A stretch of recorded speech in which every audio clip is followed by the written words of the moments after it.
Bali magpapalit po tayo guys ng clutch booster.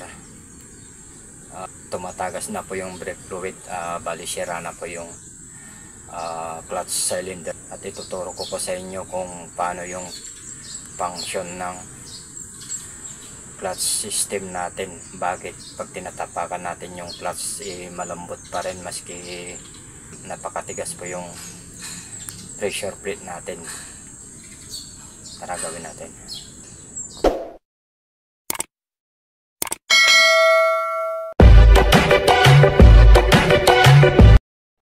Ito po guys, magpapalit po tayo ng clutch booster ng Isuzu NPD. Palitan po natin yung clutch booster. Bali naibaba po yung transmission nito. Bali magpapalit na rin tayo ng clutch booster.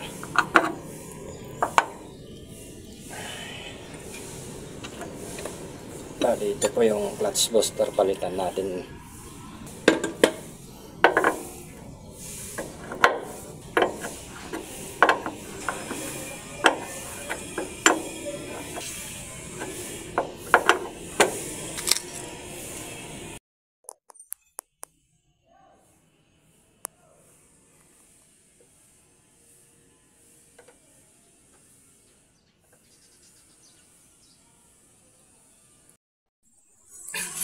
Ayan po guys, pag tinapakan natin dito, bali magsusupply po yung primary clutch cylinder natin papunta doon sa clutch booster.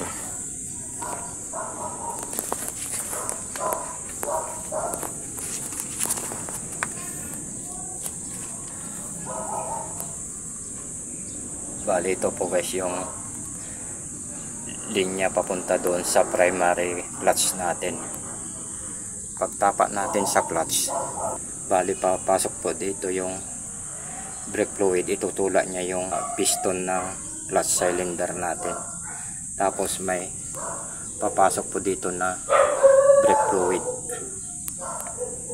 Bali yun din ang magtutulak nung pinaka-piston niya dito. Bali yung piston dito, itutulak niya rin yung check valve dito po guys. Bali ito po yung linya ng hangin papunta sa tangke.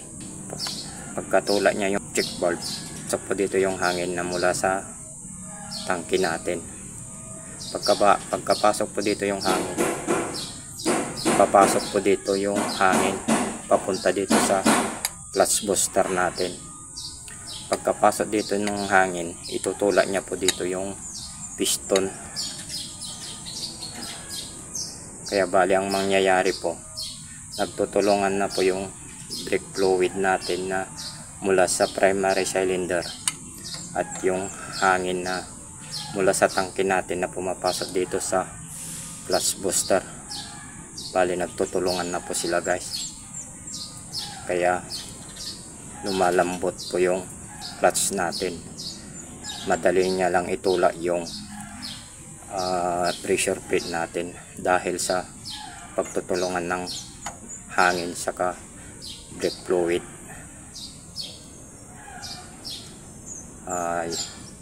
Yun lang po guys, yun po yung tamang function ng clutch booster natin.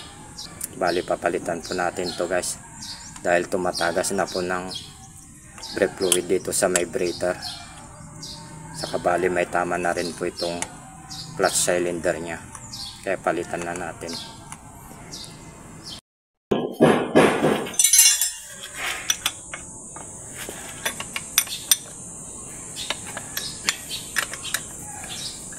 Papalit po tayo guys ng clutch booster. Bali sira na po itong clutch cylinder nya, may tama na po.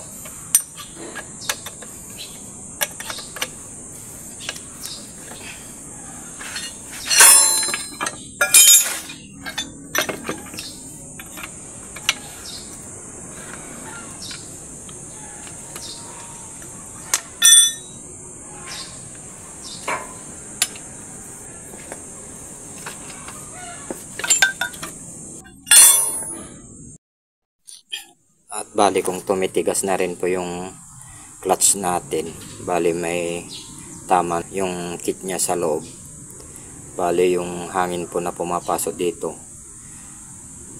sumisingaw na po papunta sa kabila. Dapat isang direksyon lang po sana yung hangin, pero pag yung hangin natin lumusok na doon sa repair kit nya papunta dito sa harap, tumitigas na po yung clutch natin.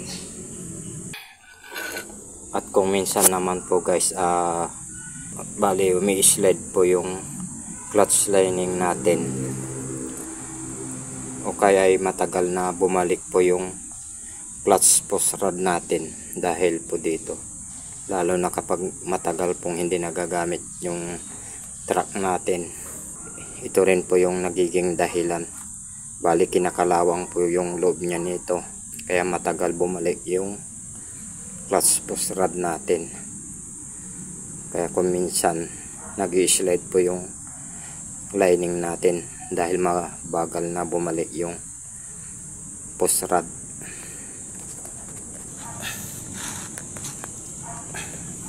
At ito pa guys yung isang dahilan kung matagal bumalik yung clutch post rod natin, bali nag-i-stack up po itong clutch bolt shaft natin, nag-i-stack up yung bearing dito, matagal bumalik, kaya kung minsan nag-i-slide yung lining natin.